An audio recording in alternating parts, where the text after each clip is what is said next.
और आगे शौनकादि ऋषि यहाँ पर ये तुलना कर रहे हैं कि भगवान कृष्ण की भक्ति, विष्णु की भक्ति कितनी बहुमूल्य है इस मनुष्य जीवन के लिए। कि जो पांव, वो कहते हैं कि हे सूत जी, जो पांव मनुष्य जीवन पाकर जो पांव तीर्थ यात्रा के पर नहीं जाते, वो तो केवल पेड़ों की तरह, पेड़ों के पांव की तरह है। क्योंकि पेड़ों के पांव चलते नहीं, एक ही जगह पर रहते हैं, तो वो पांव का कोई लाभ नहीं है। तो उनकी तुलना शौनक आदि ऋषि जो हैं, वो यहाँ पर पेड़ों के पांव की तरह करते हैं। और वो कहते हैं कि जो श्वास भगवान विष्णु को जो तुलसी दिए अर्पित की जाती है, चंदन अर्पित किया जाता है, उसकी जो सुगंध है, आपके नाकों के रास्ते से, नाक के रास्ते से आपका आत्म शुद्धि नहीं करती, तो वो तो जो श्वास भी है वो श्वासहीन ही है। तो यहाँ पर वो कह रहे हैं, सबसे महत्वपूर्ण बात है, शौनक आदि ऋषि जो कह रहे हैं कि हे सूत जी, जो मनुष्य जीवन है वो केवल और केवल भगवान विष्णु के लिए आया है। और जो सर भगवान विष्णु के सामने नहीं झुकता, वो तो सर केवल मुर्दों के सर के बराबर है। तो आगे अभी सूत जी जो हैं, वो ऋषियों को कहते हैं, हे ऋषियों, व्यासार्य केरित वच तत्व निश्चित आत्मनः उपधारम मतिम कृष्ण ओत्रेत स्थिम व्याधा। सूत जी कहते हैं, हे ऋषियों, ये जो वचन है, शुकदेव गोस्वामी के जो वचन थे, जो उन्होंने परीक्षित महाराज को वहां पर शुकताल में जो कह रहे हैं, वो कह रहे हैं कि ये जो उनके वचन सुनकर, उनके जो जो भगवत तत्व के विषय विचार में सुनकर, उर्द्याम मति कृष्ण,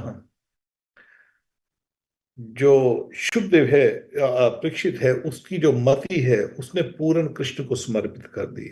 वो तो वास्तव में ही कृष्ण के समर्पित थे, सारी आयु वो कृष्ण के समर्पित रहे हैं।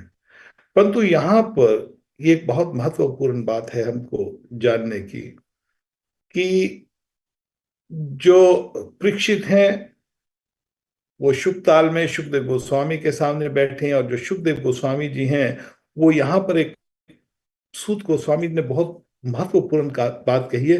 वो बोलते हैं, उनके वचन तत्व निश्चय आत्मनः, निश्चय, निश्चय आत्मनः, भगवत तत्व, वो तत्वदर्शी थे। जो तत्वदर्शी होने के कारण क्या हुआ, बोलते औतरेत स्टीम विद्यात, जो उतरा है, जो सती उतरा, यहां पर उन्होंने यह शब्द यूज किया, सती उतरा। तो उत्तरा का जो पुत्र है, अभिमन्यु उत्तरा का पुत्र परीक्षित महाराज, उनकी जो मति है वो कृष्ण के समर्पित हो जाती है। किनके कारण समर्पित होती है, यहाँ पर जो सुखदेव गोस्वामी के कारण। और सुखदेव गोस्वामी यहाँ पर उन्होंने कहा, उनके वचन तत्वदर्शी, उन्होंने तत्व देखा है। देखिए यहाँ पर एक बहुत महत्वपूर्ण बात कही गई है, तत्वदर्शी।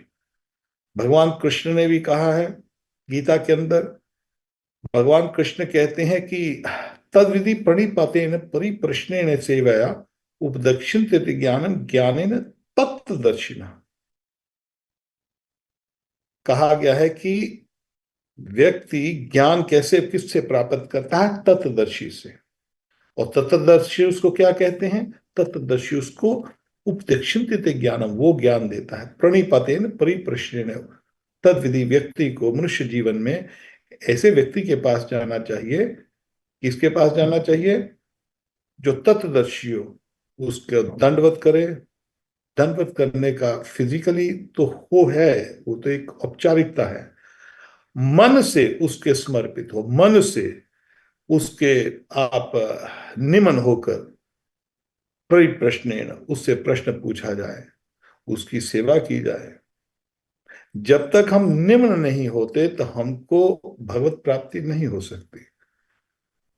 जब तक हमको घमंड होगा, अरे हमको तो पता है, चैलेंजिंग मूड में जब हम पूछते हैं, या हमको पता है, या जो गुरु जी कह रहे हैं वो हमको जचा नहीं है, साधारणतः लोग क्या करते हैं, कौन कैसे गुरु को पसंद करते हैं? जो गुरु उनकी बात करता है, जो वो सुनना चाहते हैं गुरु वो सुनाए।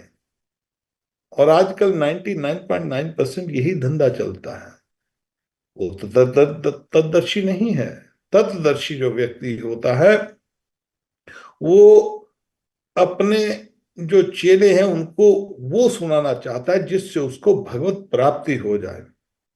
वो अपने चेले को प्रसन्न करने के लिए नहीं सुनाता कथा, वो अपने चेले को सुनाता है जिससे उसका उद्धार हो। और साधारणतः क्या चलता है, साधारणतः व्यक्ति आजकल प्रोफेशनल रिसाइटर्स जो है 99.9% जो लोग हैं वो ऐसी भाषा बोलते हैं ताकि जो हमारे जजमान है वो खुश हो जाए और खूब भागवत का हमारा आयोजन करे, 10-20 लाख 50 लाख रुपया 1 करोड़ रुपया लगाए, हर साल हमारी सेवा करें और वो भी प्रसन्न हम भी प्रसन्न। ये तत्वदर्शी नहीं है।